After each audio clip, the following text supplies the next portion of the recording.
Episode की शुरुआत में हम लिंग और जाओ को कार में देखते हैं, जो कि आपस में फैंग को लेकर बहस कर रहे थे। जहां लिंग जाओ को बोलता है कि तुम मेरे भाई से दूर रहा करो, वरना वो तुम्हें एक मक्खी की तरह परेशान करेगा। अगले सीन में हम लिंग को एली के साथ एक कंपनी में देखते हैं, जहां वो किसी लिपस्टिक के लॉन्च इवेंट में आया हुआ था।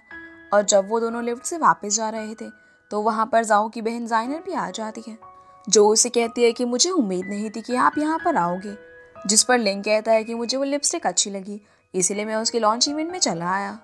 जिस पर जाइनर कहती है कि तुम्हें तो लिपस्टिक के बारे में काफ़ी कुछ पता होगा, क्योंकि तुम्हारी गर्लफ्रेंड तो लिपस्टिक यूज़ करती है। तभी लिंग कहता है कि कौन सी गर्लफ्रेंड, जिस पर जाइनर कहती है कि मेरी बहन जाओ।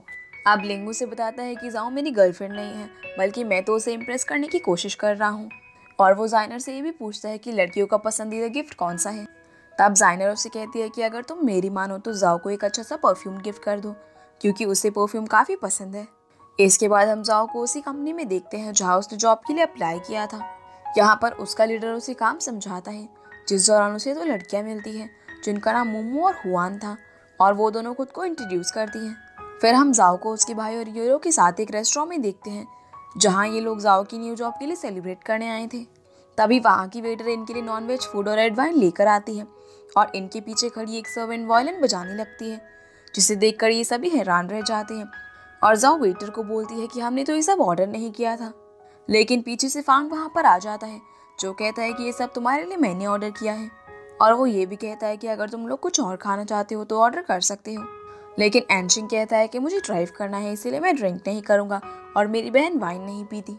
उसी समय वहाँ पर लिंग भी आ जाता है, जो जाओ को वहाँ से अपने साथ ले जाता है और उससे अपनी गलतियों की माफ़ी मांगते हुए कहता है कि मैं तुम्हें कभी भी फ्यूचर में अकेला छोड़कर नहीं जाऊँगा। लेकिन इससे पहले जाओ कुछ बोल पाती लिंग उसे किस कर देता है, और जाओ स्माइल देने लगती है। तब लिंग उससे पूछता है कि क्या उसने उसे माफ़ कर दिया, लेकिन दोबारा जाओ के बोलने से पहले लिंग उसे किस कर देता है, और फाइनली जाओ उसे माफ़ कर देती है। जिस पर लिंग कहता है कि क्या तुम मेरी फैमिली से मिलने आओगी। जवाब में जाओ हिचकिचाने लगती है और कहती है कि मैं तुमसे वादा नहीं कर सकती। खैर आगे ये दोनों डिनर के लिए जाने लगते हैं, और जाओ अपने भाई और योयो को मैसेज कर देती है कि वो लिंग के साथ जा रही है। साथ ही साथ वो योयो को ये भी कहती है कि तुम्हारे पास एक मौका है मेरे भाई के साथ टाइम स्पेंड करने का। जिसके बाद योयो और एनशिंग साथ में एंजॉय करते हैं। अगले दिन हम जाओ को देखते हैं, जो कि अपना एक गिफ्ट ओपन करती है, जिसके अंदर एक परफ्यूम था, और ये परफ्यूम लिंग ने उसे गिफ्ट किया था। तभी लिंग जाओ को मैसेज करता है कि मैं नीचे खड़ा हूँ, तुम जल्दी से आ जाओ।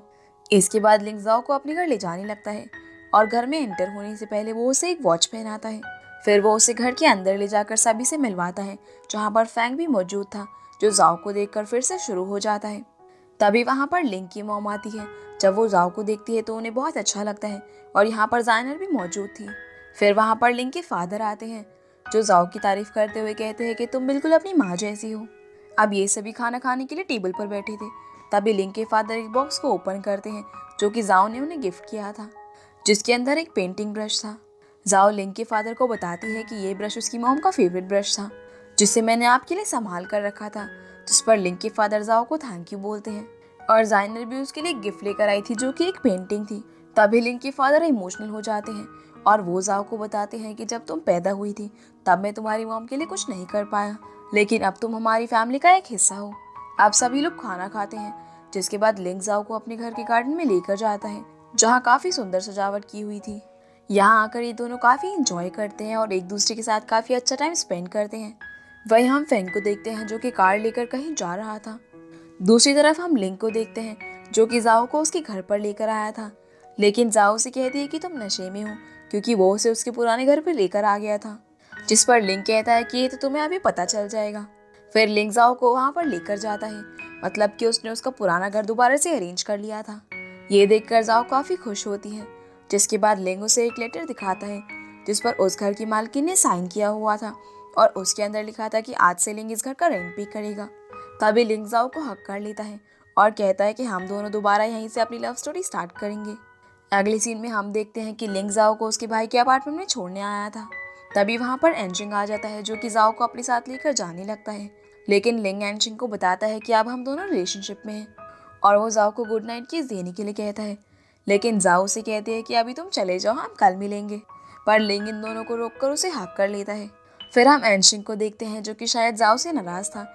जिस पर जाओ से रियू दिखाते हुए कहती है कि तुम इसे पीकर अपना मन शांत कर लो, तभी एनशिंग उसे कहता है कि तुम इतनी जल्दी उसके साथ डेट पर जाने के लिए कैसे राजी हो गई। जिस पर जाओ कहती है कि ये एक हादसा का एहसास है जिसने मुझे उसकी ओर जाने पर मजबूर कर दिया। अब जाओ बातों को घुमाने की कोशिश करती है और कहती है कि योयो ने मुझे बताया कि तुम दोनों के बीच क्या हुआ। जिस पर उसका भाई कहता है कि तुम बातों को घुमाने की कोशिश मत करो। तब जाओ उसे कहती है कि लिंक की फैमिली बहुत ही अच्छी है, सिर्फ उसके भाई फांग को छोड़कर।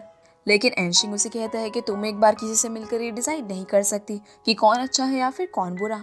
फिर वो कहता है कि अगर तुम्हें लिंक के साथ रहना है तो मुझसे एक वादा करना होगा कि अगर लिंक ने तुमको कभी धमकाया या परेशान किया तो तुम्हें मुझे ये बताना होगा, क्योंकि मैं ये सब सहन नहीं करूँगा। और ये सुनकर जाओ काफ़ी खुश होती है। जिसके बाद वो कहती है कि मैं अपने पुराने घर वापस जाना चाहती हूँ। तब एनशिंग उससे सवाल करता है कि उस घर के मालिक ने तो तुम्हें वहाँ से निकाल दिया था। जिस पर जाओ जवाब देती है कि उस घर का ओनर चेंज हो गया है, जो कि मुझे रूम देने के लिए रेडी हो गया, और मैंने उससे एक एग्रीमेंट भी साइन करवाया है कि वो मुझे घर से नहीं निकालेगा।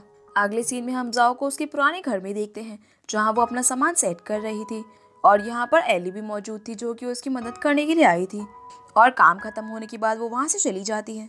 इसके बाद हम जाओ को उसकी कंपनी में देखते हैं जहाँ जाओ अपनी मीटिंग अटेंड कर रही थी। इसी बीच जाओ उठकर सभी को अपनी एक स्टोरी के बारे में बताती है जिसका नाम था 9 हेडेड फिनोइक्स, जहाँ वो कहती है कि उसने एक स्टोरी के बारे में लिखा है जो कि ऑडियंस को काफ़ी पसंद आएगी।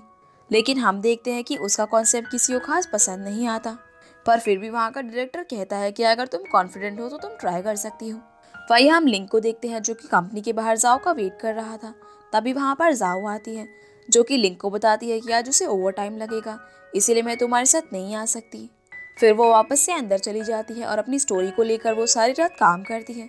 अगली सुबह जब जाओ कंपनी से बाहर देखती है तो लिंक वहीं पर मौजूद था, जिसके पास जाकर वो उससे पूछती है कि क्या तुम सारी रात यहीं पर रुके हुए थे, जिस पर वो मना करता है।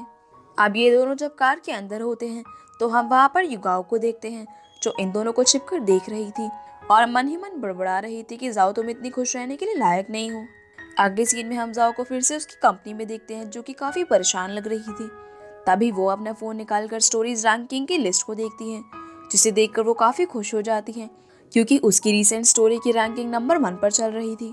जिस दौरान उसे उसके कंपनी के एम्प्लॉयज़ की बातें सुनाई देती हैं जहां वो कह रहे थे कि जाओ ने कितनी अच्छी स्टोरी लिखी है जो कि पूरे इंटरनेट पर छाई हुई है। लेकिन तभी एक दूसरी एम्प्लॉय कहती है कि जाओ एक आम लड़की है और वो इतनी बड़ी अचीवमेंट इतनी जल्दी कैसे हासिल कर सकती है, ज़रूर इसके पीछे किसी का हाथ होगा। वो ये भी कहती है कि उसकी स्टोरी का डाटा किसी और का हो सकता है और शायद उसे किसी ने प्रमोट किया होगा, इसीलिए उसकी स्टोरी इतनी वायरल हुई। अब ये सारी बातें जाओ ने सुन ली थी, इसीलिए वो इनके पास जाकर गुस्से में कहती है कि मैं एक धोखेबाज नहीं हूँ और अब मैं पता लगाऊंगी कि इस सब के पीछे किसका हाथ है। इसके बाद जाओ डॉक्टर के साथ लिंक की कंपनी में जाती है और उसे सवाल करती है कि क्या उसने उस रात उसकी स्टोरी को लेकर डाटा कलेक्ट किया था, जिस पर लिंक हाँ कह देता है और इसे सुनकर जाओ काफ़ी नाराज़ हो जाती है। वो उसे कहती है कि तुमने ये सब बहुत गलत किया, क्योंकि मैं चाहती थी कि मैं अपनी मेहनत से इस मुकाम को हासिल करूं। भले ही मैं थोड़ी धीमी रफ्तार से काम कर रही थी, लेकिन एक दिन मैं एक अच्छी कार्टून डिज़ाइनर बन जाती। जिस पर लिंग मुझे सॉरी बोलता है और कहता है कि मेरा ये इरादा नहीं था कि मैं तुम्हें तुम्हारे काम से दूर रखूं, बल्कि मैं चाहता हूँ कि तुम जिससे प्यार करती हो सिर्फ उसी पर ध्यान दो। फिर जाओ उससे कहती है कि तुम मेरे ऊपर जाने के लिए सीढ़ियाँ बन रहे हो, लेकिन तुम्हें नहीं पता जितना जल्दी मैं ऊपर जाऊंगी उससे दोगुना जल्दी मैं नीचे गिर जाऊंगी। अब जाओ लिंक से काफ़ी नाराज़ थी, इसलिए वो उससे कहती है कि हम दोनों अलग हो जाते हैं। लेकिन लिंक कहता है कि ऐसा बिल्कुल नहीं हो सकता क्योंकि मैं तुमसे 1 मिनट भी अलग नहीं रह सकता। पर जाओ कहती है कि मैंने अपनी बात क्लियर कर दी, जिसके बाद वो वहाँ से चली जाती है। आगे हम जाओ को उसकी घर की सीढ़ियों पर उदास बैठे हुए देखते हैं। तभी उसके पास एनशिंग आता है जो कि जाओ को देखकर समझ जाता है कि क्या हुआ है।